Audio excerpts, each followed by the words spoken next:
Hey, what's going on YouTube? It's Andy here from the HD Gaming Room, here to start off today the first in the series called A Retro Gaming Room, and what better way to start off than to talk about my gaming history. Now, I got into the gaming world pretty early on. It was around 1995 when I got my first games console, and that was the Sega Mega Drive, and like many people my age, I grew up with this familiar phrase. Now, I had quite a collection of games for the Sega Mega Drive. I had games like Sonic, Robocop, Road Rash, and of course the frustrations of Battletoads, which still to this day I cannot complete that third level. Now, the Sega Mega Drive kept me happy for quite a number of years until I went round to my friends and played on his PlayStation 1. I played on Crash Bandicoot 2, and from that moment I was hooked. So from that moment on, I decided to beg my parents to buy me a Sony PlayStation, and that Christmas they did. My PS1 came bundled with Gran Turismo, Cool Borders 2 and Jet Rider 2, but obviously I wanted to buy more and more games. One of the first games that I bought with my own money was Driver 1, and still to this day I loved that game.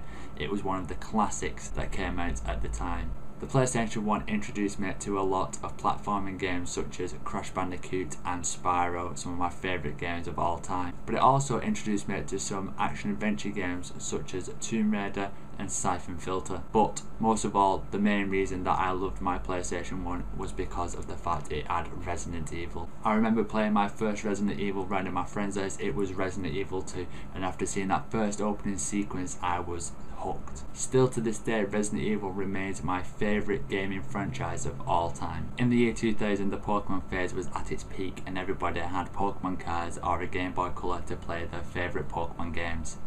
I myself was no different and bought a Game Boy Color with Pokemon Blue version, and to be honest, that was the only game that I played for it. Once the Pokemon phase had passed, I was back to my PS1.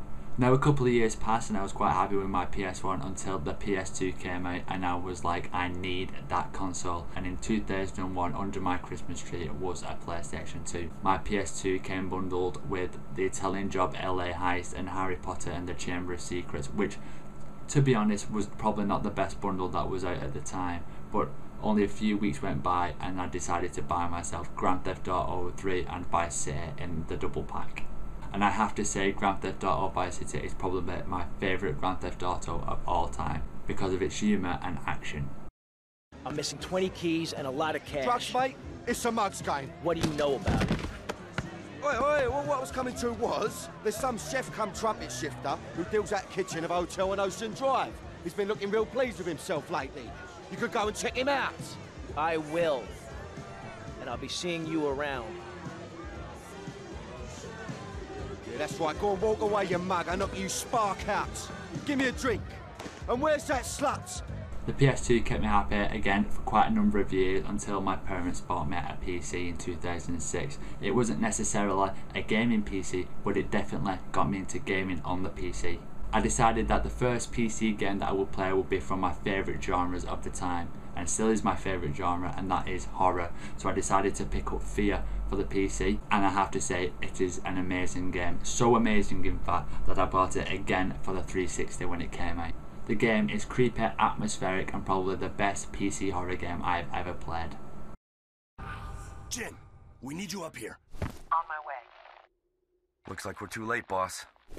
Just leftovers. The transmitter signal's coming from nearby. It's gotta be around there somewhere. I'll wait here for Jin. You take a look around.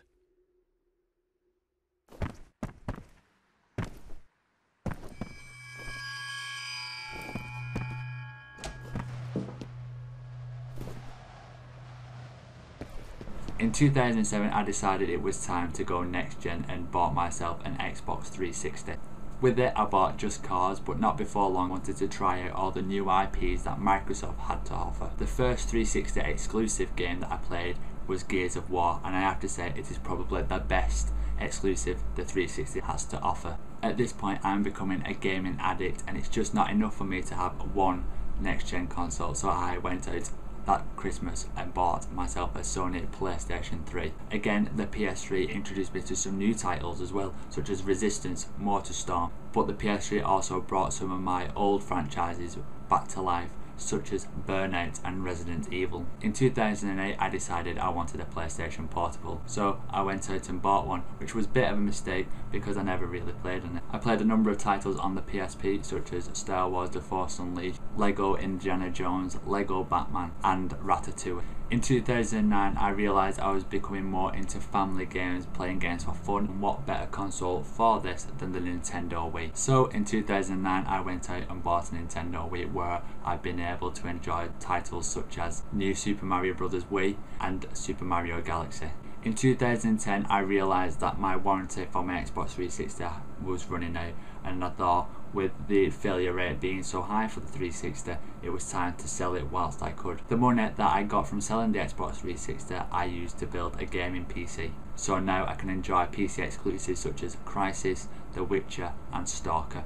But last and by no means least, at E3 2010 Microsoft unveiled their new Xbox 360. So as you've seen in my last video, I went out and bought a new Xbox 360 so that I can enjoy the Xbox 360 exclusives again, such as Gears of War and Alan Wake. So yeah, thanks for watching. Remember to comment, rate and subscribe. If you've got any comments, queries, leave them in the comment section below, or you can always inbox me. I will always reply to your messages. You can visit us at hdgamingroom.blogspot.com. So yeah, thanks for watching and we'll see you again. Peace.